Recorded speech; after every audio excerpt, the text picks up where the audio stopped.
All right, so I'm back at the library in my truck today, and for the last part of my thoughts on the Two Towers. This is going to be the last 5 or 6 chapters. I think it's 5 chapters of the Two Towers, which I will, as soon as I can, as soon as I can find them, I'll pull up the list of chapters.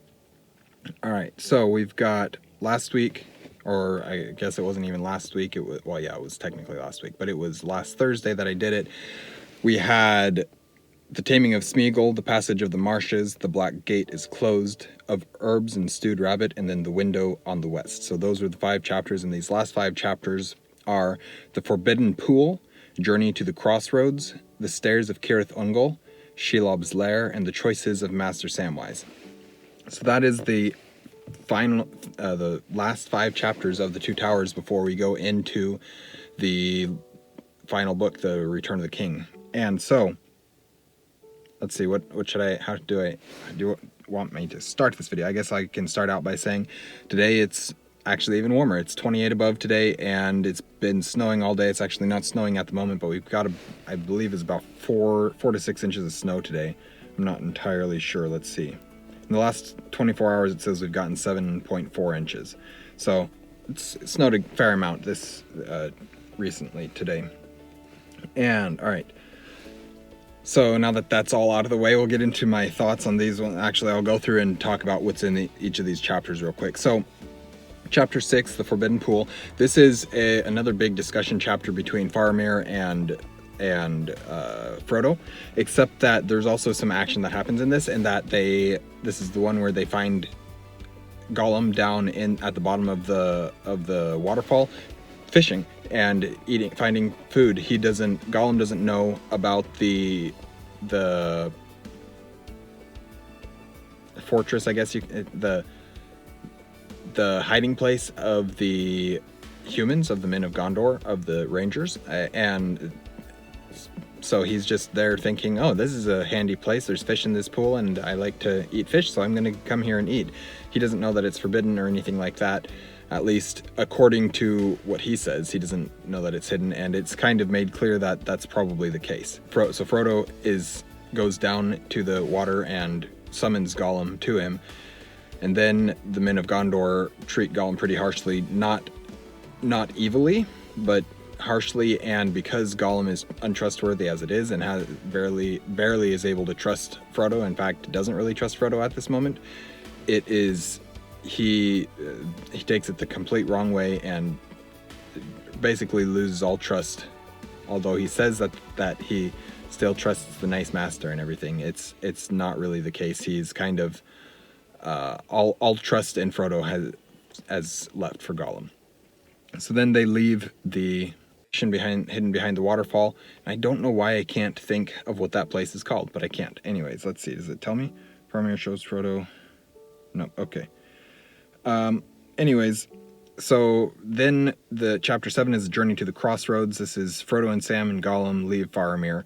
They travel to the crossroads of the road east between Osgiliath and Minas Morgul, and the north-south road from the Black Gate to the Southlands. So this is one that I found a Wikipedia page just so I could get the chapter titles for the Two Towers, and that was the brief description of that chapter. So what have we got? So let's see, journey to the crossroads, as it says, it's Frodo and Sam and Gollum walking again. This is a very atmospheric one, because basically they get out of Ithilien very quickly, and then the oppressiveness begins again. They're heading towards the Morgul Vale. They're heading towards Mordor, towards darkness and evil, and it's palpable. They can feel it as they're coming, and it's the way that Tolkien's able to write that, and the way you're able to feel that as they're traveling is very cool. This is also where they see the stone, or the statue of the king, where the stone statue has been beheaded, and on the statue has been placed a stone with a red eye emblazoned on it. And then as they look back, they notice that the head is the stone head is actually laying off on the ground off to the side, and there are flowers growing around it, and the sun shines at just the right angle to make it look like a golden crown. And a very touching sequence, a very touching scene for that. It's kind of that last bit of beauty before they enter death, darkness, evil. And it's a very, very effectively done sequence. Then we've got the Stairs of Cirith Ungol. This is what happens in... Okay, so they've since left the crossroads now and are at the entrance to the Morgul Vale. They're finding the hidden stair that leads up over the top of the... what mountain range it is? Ethel Duath, possibly. Mountains of Shadow, maybe, I think. Anyways, they climb up they get to a point, and before they can climb up very high or get out of the Morgul Vale at all, they see a massive army issuing forth from Cirith Ungol, or from Minas Morgul. I mean, that's the previously Minas Honor, the Tower of the Moon, and this is the stronghold of the Nazgul. This is basically their base of operations. It is run by the Witch King of Angmar, and it's not a nice place. Frodo is drawn towards it. He sees the Witch King at one point, and the Witch King seems to realize, oh, there's something here that I need to notice. And so he's exerting all his will to try and get Frodo to put on the ring. Frodo is exerting all his will not to, but his hand is still moving towards the ring.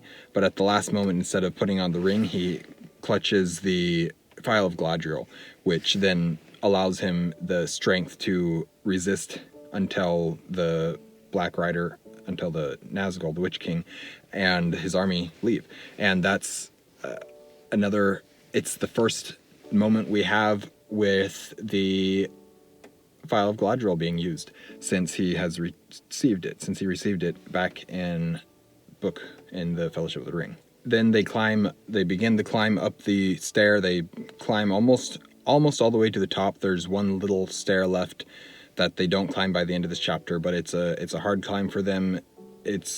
There's not a whole lot actually happening, so they just kind of plod along up the stair until the chapter ends. Then the next chapter is Shelob's Lair, and this is a nasty chapter.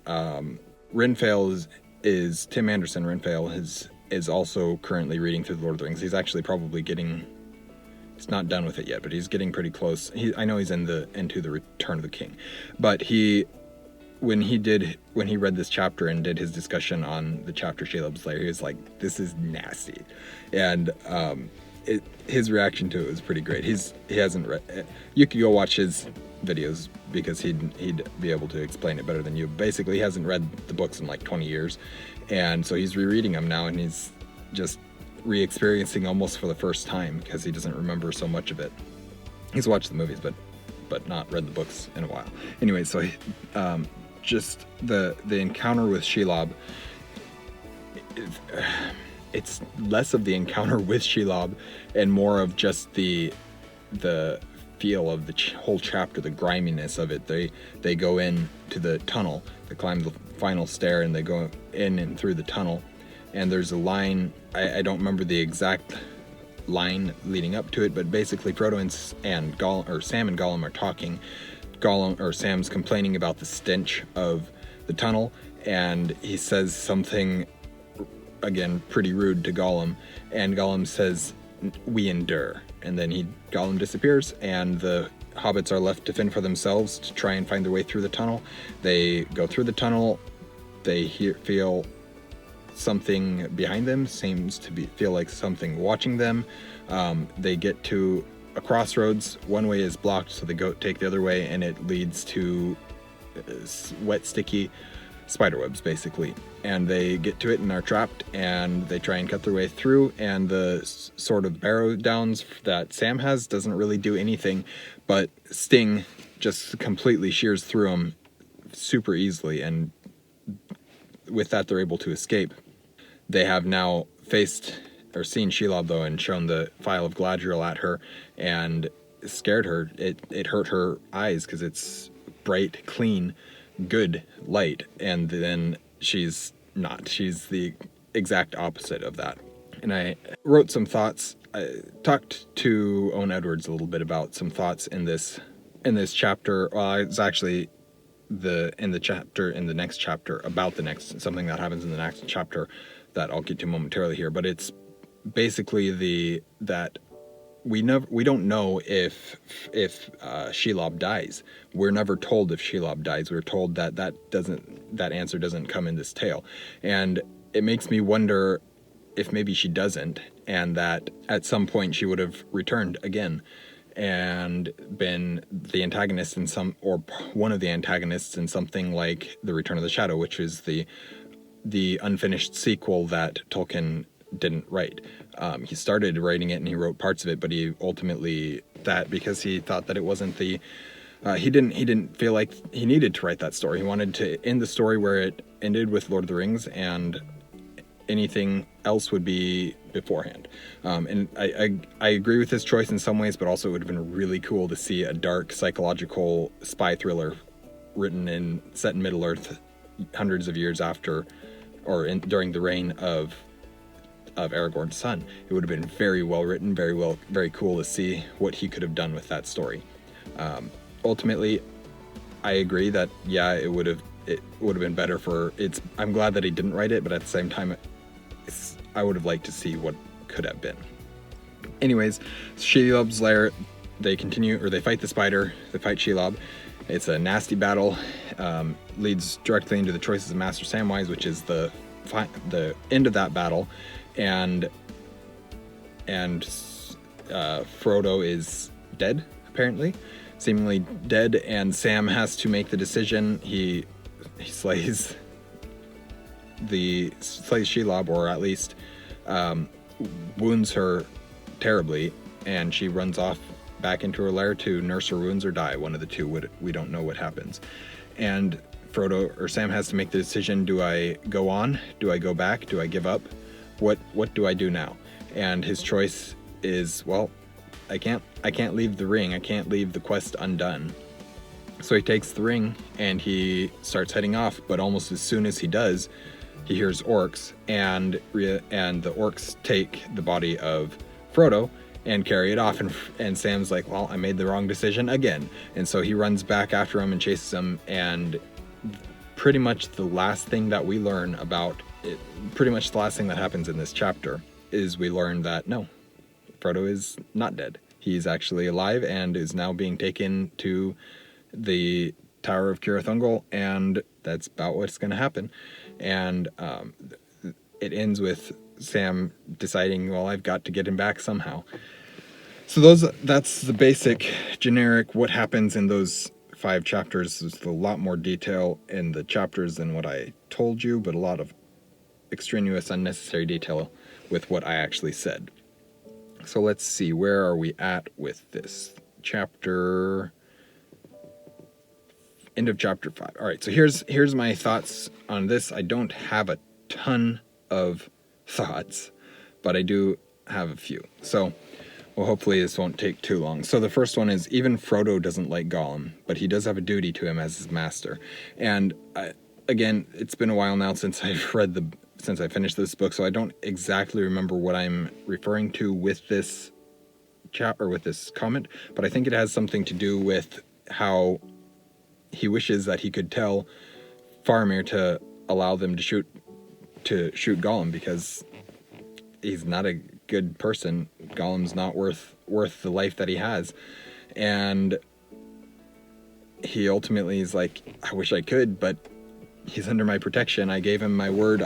He swore an oath to Gollum, and because of that, he also can't break his oath. A virtue of finding and returning set upon the staves given to Frodo and Sam. So this is another piece of magic that is unexplained, and I wonder what effect it has.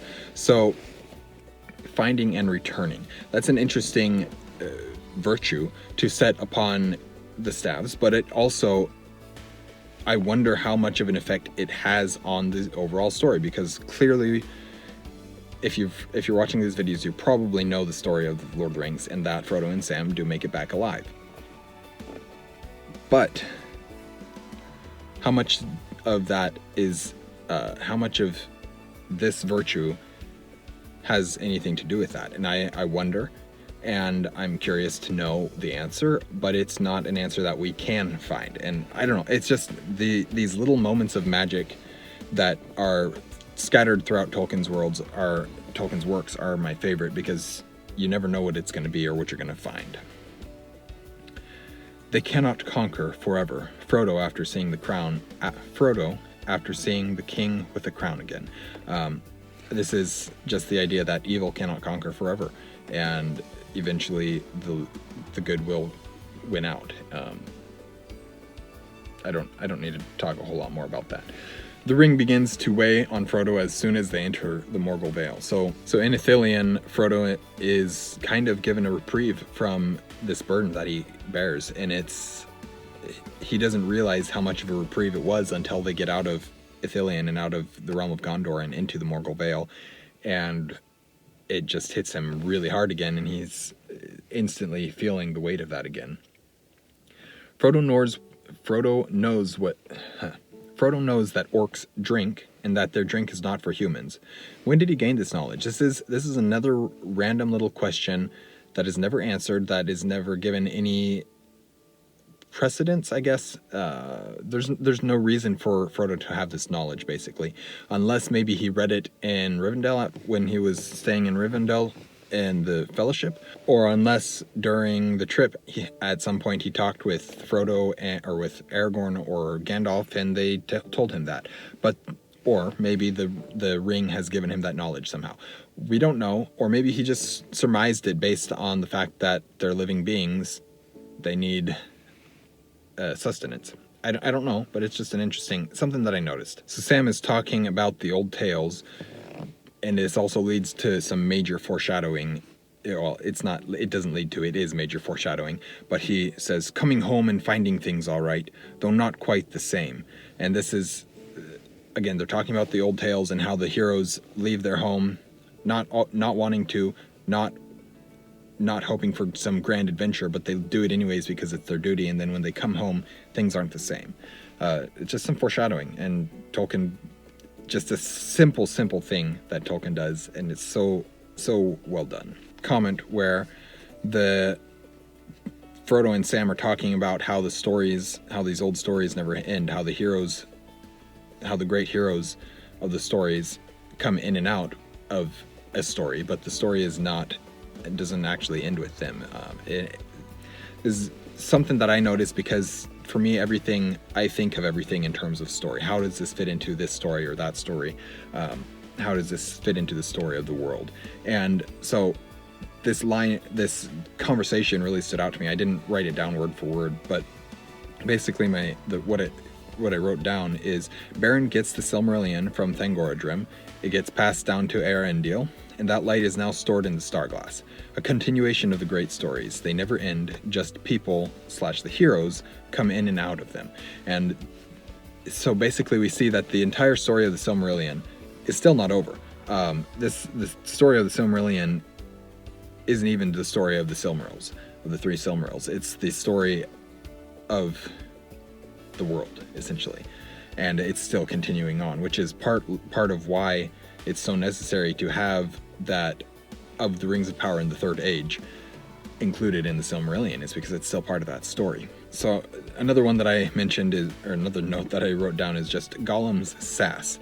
So he's a very sassy character in these books, just especially when talking to Sam, and the conversation about sneaking that they have, and Sam's like, all right, then where were you? And Gollum replies with, sneaking. It's such a great line, but there's so much more of it than just those lines. Like all throughout Gollum's acting that way, and it's great. Interesting how Sam doesn't remember the gifts of Galadriel until after he wishes Tom Bombadil was there. And this is just a note that I made because anytime Tom Bombadil is mentioned, I have to make note of it because it's important to my video that I am working on. But basically, this idea comes to me in that when they're on the Barrow Downs, Tom says, sing this song and I'll come find you. As long as you're in my realm, and you can sing the song and I'll come and help you. They're no longer in his realm, but Tom is also an immensely powerful character. And we don't know what that entails or what that all means, except for the fact that somehow Sam is able to think about Tom Bombadil, and that triggers his memory of Galadriel and the gifts that she gave them all. Why that's the case, I don't know. But it's just an interesting note. 2 more comments here. Sam briefly ponders suicide. I've never caught that before. So this is an interesting thing. It's a very brief sentence and moment in the choices of Master Samwise, where Sam is deliberating on what choices do I have? What can I do? What am I supposed to do now that Frodo's dead? And one of them is, of course, take the ring and continue on. One of them is take the ring and go back. One of them is stay there with Frodo until Sam dies. Or one of them is go and dive off the cliff. And he basically, he looks back. I forget what the exact phrase is, but he looks back. It's something along the lines of he looked back at the sheer edge, or something like that. And obviously Tolkien didn't write it in terms of in the blanket or the blatant Sam considered suicide terms. But that's what he does. That's exactly what he does in this moment. And it's an interesting thing that I have never caught before. I think this is my 6th read of The Lord of the Rings.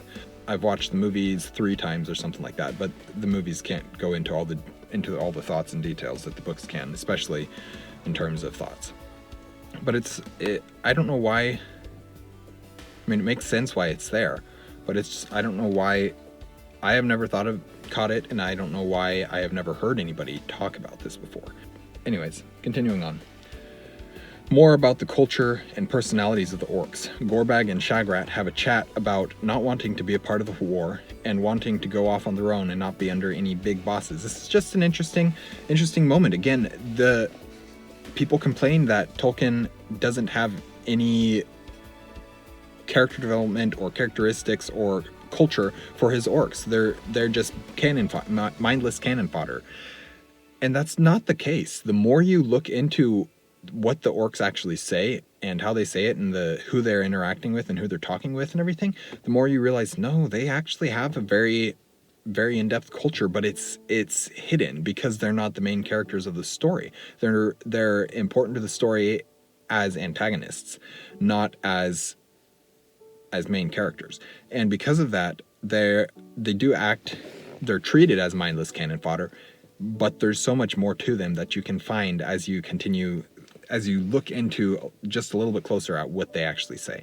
So anyways, those are my thoughts on the Two Towers. I guess overall, Two Towers has never been my favorite book of the 3. I don't know why. Everybody says that the pace of Two Towers is their favorite because it's so fast paced. It moves along, the plot, everything, this, that, and the other happens. It's the best of the 3 parts. But I disagree. I've always thought that Return of the King is my favorite of the 3, and this is rare because I rarely have favorites as it is. But Return of the King is my favorite. Fellowship of the Ring is my 2nd favorite, and then Two Towers is my 3rd favorite of the parts of the Lord of the Rings. That I don't think that will change with this reread, but it's always fun to go through and read this book and read Two Towers. I really appreciate hearing David and Steve's thoughts on this book, having not reread Fellowship this time, having just jumped straight into Two Towers. I think I'd like to try that at some point. Maybe later in the year. I know that Ryan from Seeking Stories is planning on doing another reread of Lord of the Rings towards the end of the year. I don't know, August, September, maybe sometime in there. But maybe I'll jump in and just read a random book of the 3 at that point, not read all 3 of them. But it would just be interesting to see what happens and how things work out. Anyways, I don't really have a whole lot of other thoughts. Thank you guys for watching an Erudite Adventure. We post videos every Monday and Thursday. These are, of course, not my primary videos that are going up on these days. I also have a review that goes up on Mondays, and last week I had a review that went up on Thursday as well, as well as my video for this, which is rare, but I wanted to make sure that I was fully caught up on all these chats. This video, by the time that it comes out, Steve Donahue probably won't have posted all 5 of his discussion videos yet, and David Wiley probably won't have posted his either. So I might just be this one, and I won't have as many linked in the description. But definitely go through and watch all of the videos, all these people's videos, because there's chock full of thoughts from everybody around, and it's been great. It's been a great experience for me, and just, yeah. Anyways, thank you guys for watching. I'll see you guys again soon. Stay well.